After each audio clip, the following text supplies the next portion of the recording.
Pengamat kebijakan publik Trubus Rahadiansyah menyoroti dugaan penjualan barang bukti narkoba oleh Irjen Teddy Minahasa yang kini telah berstatus tersangka. Trubus Rahadiansyah beranggapan bahwa pada kasus yang menimpa mantan Kapolda Sumatera Barat ini ada indikasi didompleng oleh perwira tinggi lain untuk menjatuhkan Irjen Teddy Minahasa dari jabatannya. Dilanjutkannya bahwa masyarakat saat ini sudah lebih cerdas dan banyak mengetahui perkembangan informasi. Hal itu seringkali dianggap remeh oleh instansi aparatur negara yang berpandangan bahwa publik tidak mengetahui.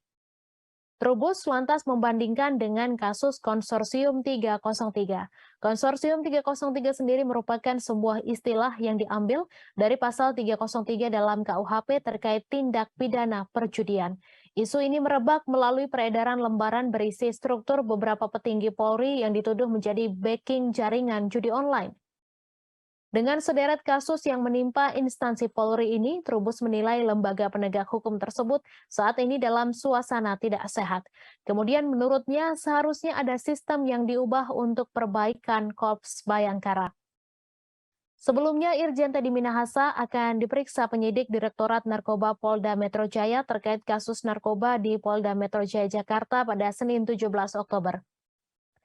Namun pemeriksaan itu batal dilakukan lantaran Teddy meminta dirinya diperiksa oleh dokter karena merasa sakit.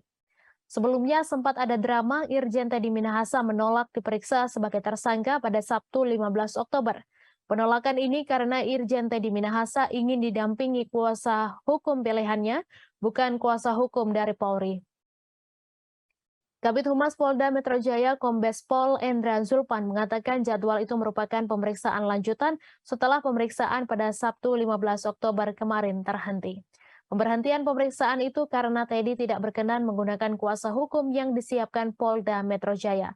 Teddy hanya mau menggunakan pengacara yang dipilih keluarganya untuk mendampingi selama proses hukum berlangsung. Diketahui Irjen Teddy Minahasa telah ditetapkan sebagai tersangka dalam kasus peredaran gelap narkoba.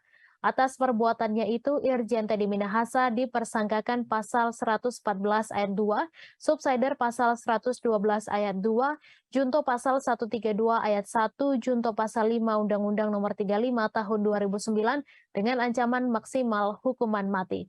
Dalam pusaran gelap peredaran narkoba ini, polisi juga menangkap sejumlah tersangka lain mulai dari masyarakat sipil hingga anggota Polri. Semuanya dijerat dengan pasal yang sama dengan ancaman hukuman mati.